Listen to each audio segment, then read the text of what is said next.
बिस्मिल्लाहिर्रहमानिर्रहीम एंड अस्सलाम वालेकुम स्टूडेंट्स। मैं हूं आपका फिजिक्स टीचर करीमुल्ला। स्टूडेंट्स, आज मैं आपको चैप्टर नंबर 3 का बहुत ही इंपॉर्टेंट टॉपिक समझाने जा रहा हूं, जिसका नाम है लीनियर मोमेंटम। लीनियर मोमेंटम में आपको 2-3 एग्जांपल से ही समझा दूंगा। बस आपने करना क्या है, आपने मुझे गौर से सुनना है ताकि इसका कंसेप्ट अच्छे से आपके माइंड में बैठ जाए। स्टूडेंट्स, बात दरअसल ये है कि जब कोई बॉडी मोशन में होती है तो इस बॉडी के साथ मोशन की एक क्वांटिटी होती है। ये क्वांटिटी कम या ज़्यादा हो सकती है, depends upon the mass of the body and velocity of the body. तो इसी क्वांटिटी ऑफ मोशन को हम कहते हैं लीनियर मोमेंटम। लेकिन अभी इसको और भी समझना है अच्छे से। फॉर एग्जाम्पल, एक बुलेट है और वो उस वक्त गन में मौजूद नहीं है, गन से बाहर है। हमने क्या किया कि इस बुलेट को उठा के दीवार पे दे मार फेंका और हमने देखा कि जो दीवार है ना, उस पे कोई भी दरार नहीं पड़ी, कोई भी वो डैमेज नहीं हुई। तो इससे हम कह सकते हैं कि इस बुलेट के पास क्वांटिटी ऑफ मोशन कम है। फिर हमने क्या किया कि इस बुलेट को उठा के डाल दिया किसी पिस्टल में और दीवार पे फायर कर दी। जब हमने दीवार पे फायर की है तो देखा कि दीवार में होल हो गया और दीवार जो है ना वो डैमेज हो गई है। यानी अब हम कह सकते हैं कि वही बुलेट है, उसका वही मास है, लेकिन अब उसकी वेलोसिटी ज़्यादा हो गई। तो वेलोसिटी के ज़्यादा होने की वजह से उसका जो इम्पैक्ट है ना वो ज़्यादा हो गया और इसकी क्वांटिटी ऑफ मोशन ज़्यादा हो गई। अब एक और मिसाल, अगर एक बाइक आ रही है और वो बाइक स्लो वेलोसिटी के साथ आ रही है और वो दीवार से टकरा जाए तो डैमेज करेगी दीवार को, जाहिर है डैमेज नहीं करेगी। लेकिन अगर यही बाइक हाई वेलोसिटी के साथ किसी दीवार से टकरा जाए तो तब इस बात का खदशा है कि जो दीवार है ना वो डैमेज हो जाए, उसको नुकसान ज़्यादा पहुंच जाए। तो पहली केस में हम कह सकते हैं कि जो बाइक है इसका मोमेंटम कम है, इसके साथ क्वांटिटी ऑफ मोशन कम है। जबकि दूसरे केस में बाइक जो है इसकी वेलोसिटी ज़्यादा है तो इसका मोमेंटम ज़्यादा है और इसके पास द क्वांटिटी ऑफ मोशन ज़्यादा हो गया। अब ज़रा आप देखिए तीसरी एग्जांपल। इसमें है एक ट्रक और वो ट्रक बहुत ही स्लो स्पीड के साथ आ रहा है, इसकी वेलोसिटी कम है और ये किसी दीवार के साथ टकरा जाए तो दीवार डैमेज होगा, दीवार डैमेज हो जाएगा। इसकी वेलोसिटी स्लो होगी तब भी हो जाएगा क्योंकि इसका मास बहुत ज़्यादा है। तो मास के ज़्यादा होने की वजह से हम कहेंगे कि इस ट्रक के साथ क्वांटिटी ऑफ मोशन ज़्यादा हो गया। तो क्वांटिटी ऑफ मोशन ज़्यादा होने की वजह से इसका मोमेंटम ज़्यादा और ये उस दीवार को गिरा देगा। अगर यही ट्रक हाई स्पीड के साथ आएगा, हाई वेलोसिटी के साथ आएगा और दीवार से टकरा जाए तो फिर तो बात ऑब्वियस है कि तब तो दीवार गिरेगी ही। तो ऐसी कंडीशन में भी इसकी मोमेंटम ज़्यादा होगी क्योंकि इसके पास क्वांटिटी ऑफ मोशन ज़्यादा है। तो मोमेंटम में ये चेक किया जाता है कि बॉडी के पास कितनी क्वांटिटी ऑफ मोशन मौजूद है, इसकी मास और इसकी वेलोसिटी की वजह से। हम ये सोचते हैं कि किसी बॉडी की वेलोसिटी ज़्यादा है तो बस इसका मोशन ज़्यादा होगा। लेकिन अगर हम मोमेंटम को देखें तो मोमेंटम हमें ये बताता है कि अगर किसी बॉडी का मास ज़्यादा हो गया और इसकी वेलोसिटी कम भी है तो तब भी उसका मोमेंटम ज़्यादा होगा। दूसरे अल्फाज में उसके पास क्वांटिटी ऑफ मोशन ज़्यादा होगा, जिसकी वजह से अगर ये बॉडी टकरा जाए किसी दूसरी बॉडी से तो इसका इम्पैक्ट भी ज़्यादा होगा। इसीलिए कोलिजन में मोमेंटम को देखा जाता है कि बिफोर द कोलिजन जो है ना मोमेंटम क्या था, total momentum, and after collision total momentum क्या था।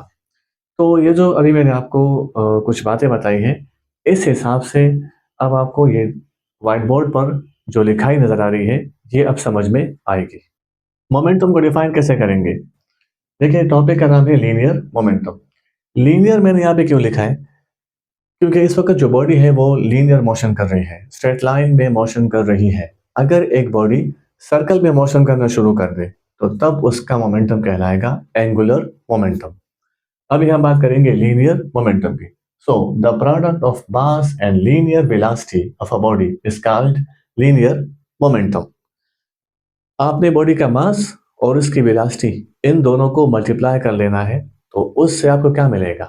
Linear momentum. दूसरे अल्फाज में द क्वांटिटी ऑफ मोशन। और हम ये भी कह सकते हैं कि जो मोमेंटम है ना वो असल में किसी बॉडी की मोशन का इनर्शिया है। इस बात को भी समझेंगे थोड़ा सा आगे। या एक और तरीके से भी इसको हम डिफाइन कर सकते हैं, quantity of motion possessed by a body due to its mass and linear velocity is called linear momentum. Momentum चूंकि एक फिजिकल क्वांटिटी है तो इसलिए इसका एक सिंबल भी होगा, सो डिनोटेड बाय पी। पी से इसको हम डिनोट करेंगे, ये इसका सिंबल हो गया। सवाल पैदा होता है मोमेंटम वेक्टर है या स्केलर है, तो आंसर है मोमेंटम है वेक्टर। तो इसलिए इट इज वेक्टर और इस पी पे हमने एरो का निशान डाल दिया। अब इसका फार्मूला क्या होगा? तो फार्मूला डेफिनेशन के मुताबिक होगा, P is equal to m multiply by v। Mass और वेलोसिटी इन दोनों का प्रोडक्ट मोमेंटम कहलाता है।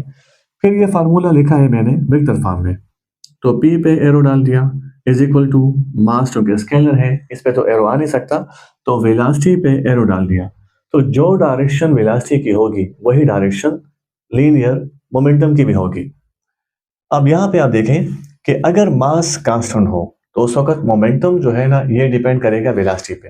Momentum is directly proportional to velocity. इसकी मिसाल मैं आपको दे चुका हूँ, वही बुलेट की मिसाल है कि आपने बुलेट को राइफल से निकाल दिया और उसको दीवार पे मार फेंका, तो आपने देखा कि इस वक्त वेलोसिटी कम तो मोमेंटम कम, लेकिन इसको आपने राइफल में डाल दिया तो मास तो वही है, उसका मास चेंज नहीं हुआ, और आपने उसको फायर कर दिया तो इस वक्त वेलोसिटी ज्यादा तो मोमेंटम ज्यादा। इसी तरह अगर हम बात करें कि वेलोसिटी इज कांस्टेंट, तो फिर मोमेंटम जो है ना वो डिपेंड करेगा मास पे। Momentum is proportional to mass of the body. इसकी मिसाल ऐसी है, जैसे एक दीवार है और उस वक्त एक ट्रक और एक साइकिल, या एक ट्रक और एक मोटरसाइकिल, ये दोनों सेम स्पीड के साथ इस दीवार से टकरा जाए। दोनों की स्पीड क्या है? सेम है। For example 20 kilometre per hour, ये स्पीड दोनों की है। तो आप देखेंगे कि जो मोटरसाइकिल है वो दीवार को डैमेज नहीं करेगा, लेकिन ट्रक दीवार को डैमेज कर देगा। यहाँ पे आप देख सकते हैं कि मासेस में डिफरेंट है, दोनों बॉडीज के मासेस मुख्तलिफ है, लेकिन दोनों बॉडीज की वेलोसिटी सेम है। तो मालूम हो गया कि जो मोमेंटम है वो दो चीजों पे डिपेंड करता है, एक मास पे और एक वेलोसिटी ऑफ द बॉडी पे। इसी तरह मोमेंटम का ऐसा यूनिट क्या होना चाहिए, तो वो तो हम इसके फार्मूला से मालूम कर लेंगे। P is equal to M V. अब मास का यूनिट है किलोग्राम, जबकि वेलोसिटी का यूनिट है मीटर पर सेकंड। सो किलोग्राम मीटर पर second is the SI unit of linear momentum. या इसको एक और तरीके से भी लिख सकते हैं और वो है न्यूटन सेकंड। न्यूटन सेकंड हम क्यों लिखते हैं, ये जब हम आगे इम्पल्स पढ़ेंगे ना हमें और भी क्लियर हो जाएगा, लेकिन हमें यहाँ पे ये मालूम होना चाहिए कि मोमेंटम का एक और यूनिट भी है। अगर मैं इसी को लिखूं किलोग्राम मीटर पर सेकंड, इसको और यहाँ पे सेकंड मल्टीप्लाई डिवाइड कर लूं, और फिर ये जो डिनोमिनेटर में सेकंड है ये ऊपर आ जाए, तो ये भी हो जाएगा पर सेकंड, और ये वाले सेकंड अपनी जगह पे आ जाएगा। तो किलोग्राम मीटर पर सेकंड, ये पर सेकंड हो जाएंगे मल्टीप्लाई, तो ये हो जाएंगे किलोग्राम मीटर पर सेकंड स्क्वायर, ये बन जाएगा, और ये वाला सेकंड आ जाएगा अपनी जगह पे। तो किलोग्राम मीटर पर सेकंड स्क्वायर न्यूटन के बराबर है, और ये सेकंड मैंने अपनी जगह पे लिख लिया। तो न्यूटन सेकंड इसका एक और यूनिट है। इसके अलावा डायमेंशन की अगर हम बात करें, तो डायमेंशन हम इसके फार्मूला से या इसके यूनिट से मालूम कर सकते हैं। मैं यहाँ पे यूज कर रहा हूँ फार्मूला का, जैसे मोमेंटम और ये square brackets is equal to, फिर इसका फार्मूला एम वी और ये स्क्वायर ब्रैकेट्स। तो मास का जो डायमेंशन है वो m है, जबकि वेलोसिटी का डायमेंशन एल टी पावर -1। तो मोमेंटम में मास का एक डायमेंशन है, लेंथ का भी एक डायमेंशन है, जबकि टाइम का भी एक डायमेंशन है। सो इसी टॉपिक में नेक्स्ट है Newton second law and linear momentum, और relationship between linear momentum and force. अब हमने ये समझना है कि लीनियर मोमेंटम का न्यूटन सेकंड लॉ के साथ क्या ताल्लुक है और लीनियर मोमेंटम का फोर्स के साथ क्या ताल्लुक है। लीनियर मोमेंटम के बारे में हम इतना समझ चुके हैं कि ये किसी मूविंग ऑब्जेक्ट की प्रॉपर्टी है कि जब ये ऑब्जेक्ट रेस्ट में होता है तो इसका मोमेंटम जीरो होता है, लेकिन जब मोशन में होता है तो तब इसका मोमेंटम होता है। लीनियर मोमेंटम को हम इनर्शिया ऑफ मोशन भी कहते हैं, क्योंकि लीनियर मोमेंटम का जो फिजिकल सिग्निफिकेंस है वो ये है कि एक ऑब्जेक्ट मोशन में है तो हम उसको कितनी आसानी के साथ रोक सकते हैं या कितनी मुश्किल के साथ हम उसको रोक सकते हैं। इस बात का मतलब क्या है? इस बात का मतलब ये है कि जब एक बॉडी मोशन में होती है तो इसके साथ एक ख़ास क्वांटिटी ऑफ मोशन होता है। तो अगर ये क्वांटिटी ऑफ मोशन ज़्यादा है, तो फिर इसका इनर्शिया भी ज़्यादा है, जिसकी वजह से इसको रोकने के लिए हमें ज़्यादा फ़ोर्स लगाना होगा। लेकिन अगर ये क्वांटिटी ऑफ मोशन कम है, तो फिर इसका इनर्शिया भी कम है, इसका मोमेंटम भी कम है और इसको रोकना हमारे लिए आसान है। इसकी मिसाल ऐसी है, जैसे एक बस जो है ना वो मोशन, इसकी वेलोसिटी तो बहुत कम है, लेकिन बस का मास बहुत ज़्यादा है। तो वेलोसिटी के कम होने की वजह से हम ये नहीं कहेंगे कि इसका मोमेंटम कम है, क्योंकि इसका मास ज़्यादा है, तो इसके पास क्वांटिटी ऑफ मोशन ज़्यादा है। तो हम ये कहेंगे कि इसका मोमेंटम ज़्यादा है। तो अगर इसके सामने एक बंदा खड़ा हो जाए, तो वो इसको रोक नहीं सकता, इस बस को, क्योंकि इस बस का क्वांटिटी ऑफ मोशन ज़्यादा, इसका इनर्शिया ज़्यादा, इसका मोमेंटम ज़्यादा, इसका मास भी ज़्यादा। तो वेलोसिटी के कम होने की वजह से इसका मोमेंटम कम नहीं हो सकता। तो इसलिए हम कह सकते हैं कि जो मोमेंटम है, ये असल में इनर्शिया ऑफ मोशन है। यहाँ से हमें यह भी मालूम होता है कि मोमेंटम का फ़ोर्स के साथ एक ताल्लुक है, क्योंकि जब एक बॉडी मोशन में होगी, उसके साथ मोमेंटम होगा और उसको हमने रोकना है, तो हमें फ़ोर्स अप्लाई करना होगा। अब हम फर्ज कर लेते हैं कि एक बॉडी है और उसका जो इनिशियल मोमेंटम है वो है पी इनिशियल। फिर इसका मोमेंटम चेंज हो गया और इसका मोमेंटम हो गया फाइनल मोमेंटम। तो ये हो गया पी फाइनल। अब इसका change in momentum delta P वो बराबर होगा final momentum minus initial momentum. ये जो चेंज आया है ये किसी खास टाइम में आया है, तो मैं यहाँ पे बोथ साइड्स को टाइम पर डिवाइड कर लेता हूँ। यहाँ पे दोनों साइड्स डेल्टा टी पर डिवाइड हो गए। मोमेंटम का फार्मूला हमें पता है कि वो बराबर है एम वी के। तो यहाँ पे मैं लिखूंगा एम वी फाइनल। ये जो फाइनल मोमेंटम है इसकी जगह मैंने लिखा एम वी एफ, जबकि इनिशियल मोमेंटम की जगह मैंने लिखा एम वी आई। मास यहाँ पे चेंज नहीं हो रहा, मास इज सेम, सिर्फ वेलोसिटी चेंज हो रही है। तो अब मैंने करना क्या है कि मास को ले लूंगा common, V F minus V I and divide by delta T, ये रह गया। Now delta P is equal to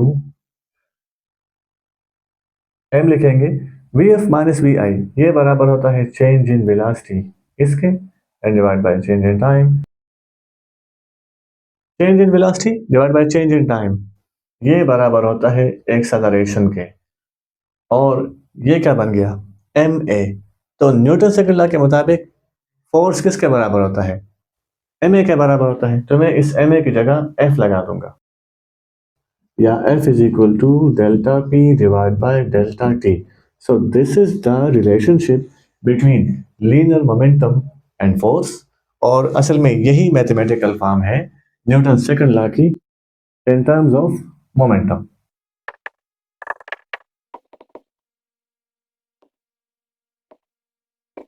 इसको हम रीड कैसे करेंगे, the rate of change of linear momentum is equal to applied force. यानी टाइम के लिहाज से जब हम मोमेंटम को चेंज करना चाहेंगे तो हम फोर्स लगाएंगे, एक एक्सटर्नल फोर्स हम बॉडी पे लगा देंगे जिसकी वजह से उसका मोमेंटम चेंज हो जाएगा।